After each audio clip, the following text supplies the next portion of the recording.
Number 7 is that teaching students with disabilities requires unending patience, right? When people ask me what I do, and sometimes if I just want to give the quick answer, I'll say, I work with kids with autism. I'll get, you must be so patient, right? You must be so patient. And I know that teachers and EAs get that. Drives me a little bit nuts. I'm not particularly patient. Faulty notion is that being an effective teacher of students with special needs requires you to have an unusually high degree of patience. And that's really not the case. There are potential harms of that assumption that include, if you have to be patient, you're just going to slow everything down for your student. That results in lowering the expectations for our students. We tend to have very high expectations.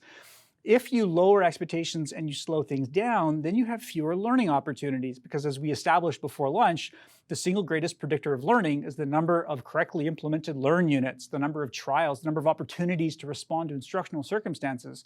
So when you slow down, you're actually taking away teaching opportunities. And that might include less in-class opportunities or homework assignments if homework is assigned. When I was an education assistant years ago, I actually took some data on this because my student in grade 1, he had a very strong grade 1 teacher. I continue to respect her to this day. She's very structured, very organized. And I took some data across the week on how many times she called on him to respond in class. And the grand total was 11 times in the entire week, 11 times that he was specifically called on to respond to the teacher. Every day after school, he had two-hour home sessions. And every day after school in his home sessions, he would have literally hundreds and hundreds of response opportunities. And so there's a huge contrast there in the learning that can take place between a high demand circumstance and a setting where there are fewer opportunities to respond. A related piece of wisdom goes like this. Students with disabilities can learn, but they learn more slowly.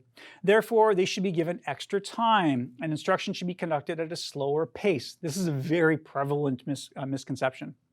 Although this reasoning possesses a degree of logic and common sense, research has found that slowing the pace of instruction makes things worse, not better, for students with learning problems, and the same thing can be extrapolated to students who are typically developing in the mainstream, so to speak. I've met, of course, I've lost count of the number of students who I've worked with over the years. There's exactly one student who I can recall very clearly had difficulty with processing. This is related to this notion, this patience and processing go hand in hand, that you have to give people with autism more time to process. And that may or may not be true, and the danger is in overgeneralizing to assume that's true for most people. In my experience, that's not true for most people. In most cases, if you teach students to respond quickly, you get students who respond quickly. If you allow them the opportunity to respond slowly, guess what? You get students who respond slowly. And then it appears that they need more processing time. But again, that is an explanatory fiction. The one student who genuinely needed it, he had a comorbid neurological disorder. He suffered from frequent seizures, and he was on heavy medications for that. He would have electrical firestorms going through his neurology and wiping out learning. He was a kid who we genuinely recognized we give him more time because he was trying, and it wasn't his fault that he had a hard time recalling things and applying things because he had another underlying condition.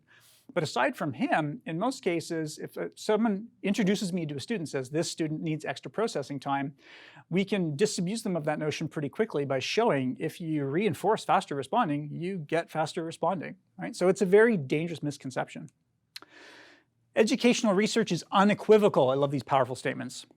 Unequivocal in its support for the positive relationship between the amount of time children spend actively responding to academic tasks and their subsequent achievement. And I left a whole bunch of little references in there to make this point. The science is unequivocal. We can teach our students to be quick, fluent responders. When other key variables are held constant, like the quality of the curriculum, the prereqs in the student's repertoire, motivation, a lesson in which students emit many active responses will produce more learning than a lesson of equal duration in which the student makes fewer responses. I feel like we've made this point numerous times this week. It's not been a week, today. So what do our teachers need? In many cases, they don't need more patient teachers, they need impatient teachers. Impatient meaning a positive attribution that you have very high expectations for your students. And as a result of those high expectations, you create a lot of learning opportunities, instructional opportunities for your student to be responding correctly to the correct antecedent instructional circumstances and contacting effective reinforcers. So students with special needs and or problem behaviors are often behind their peers. And the consequence is they actually need more efficient instruction. In order to catch up in any sense of the word, they need less patience, faster pace of instruction. This is actually documented in some work with students with autism in an ABA framework that shows a faster rate of presenting instruction is associated with more learning and less problem behavior. And if you wonder, well, why is that the case? I would interpret it as when the student is engaged in successful instruction, then they have no motivation to go off task or escape. But if instruction is slower and they're not engaged, you'll see problem behavior filling the void of lack of engagement.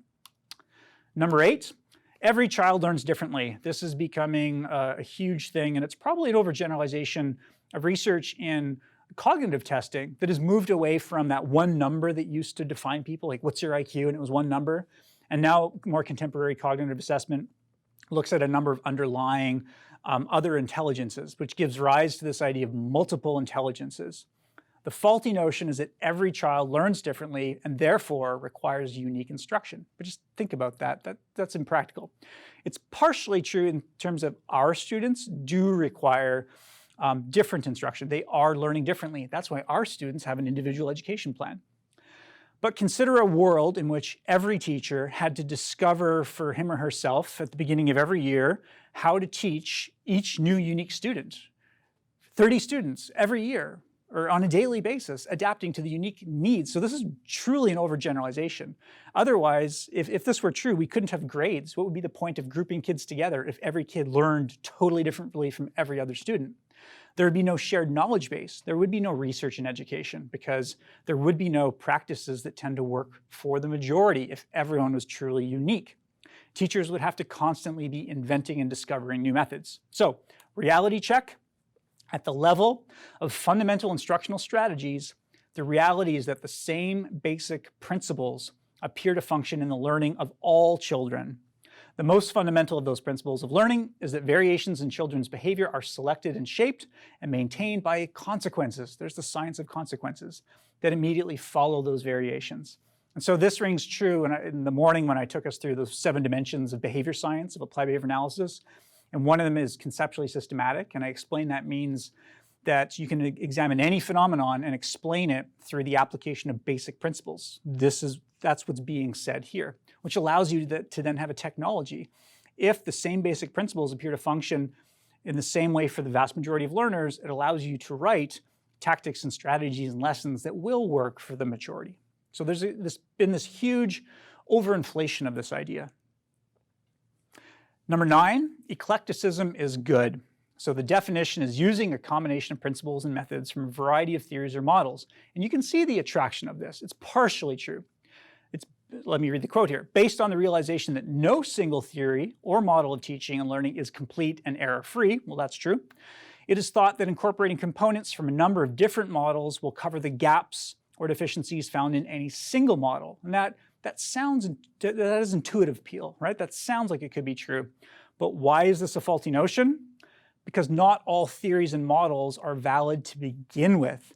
And the more eclectic a mix, when you borrow from more other things to make your particular strategy, tactic, intervention, program, the greater the risk that your mix includes some ineffective elements of other models or elements that are even harmful. If a teacher is picking and choosing from different programs in an eclectic fashion, the teacher may not select the most effective elements of those programs. Some tactics that work in a treatment package may not be effective in isolation or outside of that treatment package. That is, they have to be part of the recipe. There's a baking analogy here, right? Like flour is good when flour is in a cake. But if you have flour by itself, flour is kind of disgusting. You're not going to eat it, right? It's not very effective as a dessert. But when you put it into the whole, it makes something delicious. Elements of one model may be incompatible with elements from another model, so you can't just pick and choose. There's research that has to go into this. A little bit of everything and a lot of nothing often reduces eclecticism to a recipe for failure. So despite the fact that it sounds like a good idea, we'll borrow all these good ideas and put them together in a package. The eclectic practitioner is likely to be an apprentice of many models, but the master of none. So here's the punchline around eclectic. There is no universally applicable right way to teach. Okay, we accept that, right? Which is why people they are attracted to an eclectic model. A good special educator or effective special educator has a broad range of knowledge and skills related to effective instruction, but unproven eclectic approaches should be approached with caution and skepticism. And this often happens in autism intervention, where someone will say, we have this new program for students with autism. We think it's good for everybody. Your school district should adopt it. We've borrowed ideas from here and here and here and here, and we put them together into this best mix possible, this wonderful buffet of options that is our program. There is no research on that program. There is no research on this mix, and it is a fallacy to think that you can take tactics that may be part of other evidence-based practices or of evidence-based practices and put them together in new and unique eclectic ways, and that they will still remain effective and evidence-based. That's a huge assumption to make. That's a risky assumption to make. I would approach anyone proposing an eclectic approach to show me the data, right? Show me the data. And number 10, as we catch up here, faulty notions. A good teacher is a creative teacher. Creativity is the key. You have to be creative, so you have to be a patient person, you have to be a creative person in order to be a good teacher. And that's partially true, right? Because creativity isn't a bad thing, it is a good thing, like patience is a virtue, is a good thing. But you need to know when to apply and where to apply creativity. So for example, if you are discovering a flaw in an instructional design that is evidence-based, and you're able to overcome that flaw in a creative way, then that's good creativity. So the little image of the red book you see there, you might not be able to read the title. It says Language for Learning. Language for Learning is a language program that is a direct instruction model. You might recognize direct instruction was mentioned before lunch in the terms of project follow-through. That biggest, longest, most expensive study in the history of education identified direct instruction methods as superior to everything they were compared against. Direct instruction is scripted. I use a lot of direct instruction materials in my work with students with autism, usually to very good effect, but it is scripted, and you are supposed to follow the script. And that doesn't work always for my students if they don't understand the examples being used in the script. So if we understand the script serves the concept being taught, then we can go off script in a creative fashion and use examples that then resonate with our student and allow them to respond correctly and learn the concepts. So it's creative solutions in the context of evidence-based practices, not just being constantly creative. So let's reconceptualize creativity, or that a good teacher is creative. First, the most important requisite to effective teaching is obtaining the knowledge and skills necessary to select and properly use research-based instructional tools like that Language for Learning direct instruction material. Then, creatively design and adapt instructional materials and examples and procedures, etc., in a way that enhances their effectiveness, right? So you have to add creativity onto evidence-based practice, not just be entirely creative all the time. So what we want is the adoption of research-based curricula and then creativity in the context of that curricula. What might happen if you're just rewarding teachers or people for being creative in and of itself? Well, in order to demonstrate that I am a creative teacher, I might constantly change methods, right? I go to a workshop and I bring this new method in, and I go to another professional development and I bring this new method in. And that's often socially praised and reinforced for, wow, you're very innovative and you're creative. But the question should actually be, how effective are those things? And once you've discovered something that's effective, there should be less motivation to be changing those things. Constantly changing tactics is a bit of a concern if they're not effective tactics, or if you're abandoning effective tactics. So continuing to do the same thing similarly may become boring for a teacher, despite it being effective. And if then you have the freedom to be creative and try something new, that might satisfy that creative itch, but isn't necessarily the best thing for students, right? So this idea of creativity really needs to be put in context. Punchline around creativity. Teacher creativity will always have an important place in the classroom, no question. But the need and direction for that creativity should be guided and subsequently evaluated by students' achievements, not the whims of the teacher or what's popular or the next best thing or trying the next flavor of classroom tactic or strategy. So why did these notions, so that's it. Whew, we caught up a little bit there. We've gone through our 10 faulty notions in special education. And again, I hope you appreciate that as we go through these, it's to set the context for developing an IEP, because some of these lessons learned here are relevant to IEP development. Why did these faulty notions exist? Well, as I've kind of alluded to, each notion possesses some truth and some logic. You can see why it persists. And as I mentioned earlier before lunch, there are many very articulate, very popular, very passionate advocates who promote these ideas that fly in the face of research. The notions also shift accountability from learning to the students. And as I highlighted at the beginning of the morning when I showed you antecedent behavior consequence in the green, yellow, green columns, and I noted that learning occurs in the context of what teachers do in terms of antecedents and consequences, I shift the focus to teaching. My emphasis is on teaching and learning as a byproduct, whereas what's very common from preschool to university right now is an emphasis on the learner. Right? And one of the concerns about that is that the emphasis on the learner may de-emphasize the critical role of the teacher. And the other concern is that, or the reason why this persists, is that scientific research is devalued or ignored. Right? Things that are conveyed on social media or in popular media often are given more credibility or accepted and get more time than what the research says, because stuff on social media is flashy. Stuff in the research is perhaps tedious and hard to get to, certainly not flashy. So I'm going to wrap the section up with some recommended practices. You can think of these as the takeaways from these 10 faulty notions. Number 1, assess each student's present level of performance to help identify and prioritize the most important instructional targets. That is intimately tied to what we'll do in the IEP tomorrow. Define and task analyze new knowledge and skills to be learned. Design instructional materials and activities so the student has frequent opportunities for active responding. Tomorrow we'll be talking about short-term objectives, those are the things that are going to be taught, the priorities in the IEP. And we're going to talk about the strategies and tactics to achieve those. And one of the big takeaways, a big theme underlying all of this, is you need to create sufficient instructional opportunities, response opportunities, if you want the learning to happen. If you're going to choose to target something and teach it, then provide the opportunities for acquisition, lots of instruction.